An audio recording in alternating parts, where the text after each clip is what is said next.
Breaking news. ఓటమి తర్వాత Jagan route మార్చారు. జిల్లాల పర్యటనకు సిద్ధమయ్యారు.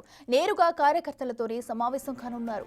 సంక్రాంతి తర్వాత నుండి పర్యటనలు ప్రారంభమవుతాయి. ప్రతి బుధ గురువారాలు కార్యకర్తలతోనే జగన్ టైం స్పెండ్ చేస్తారు.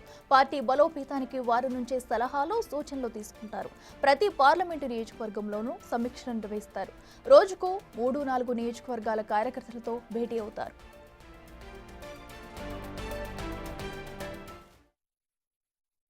ఈ సంక్రాంతి తర్వాత నేను కూడా ఇక జిల్లాల బాట పడతాను. ఇనిషియలీ ప్రతి బుధవారము గురువారము బహుశా జనవరి నెలాఖరు నుంచి మొదలు పెడతాను అనుకుంటున్నా. ప్రతి వారం బుధవారం గురువారం నేను కూడా జిల్లాల్లోనే పడుకుంటా. ప్రతి పార్లమెంటు ఒక యూనిట్ కింద తీసుకొని నేనే అక్కడికి వచ్చి నేనే బస చేస్తా. బుధవారం అంతా కార్యకర్తలతో 3 కాన్స్టిట్యున్సీసు, గురువారం అంతా మరో 4 కాన్స్టిట్యున్సీసు కార్యకర్తలతోనే మమేకమయ్యే కార్యక్రమాలు, పూర్తిగా కార్యకర్తలకి కేటాయింపు చేసే కార్యక్రమాలు చేస్తాం.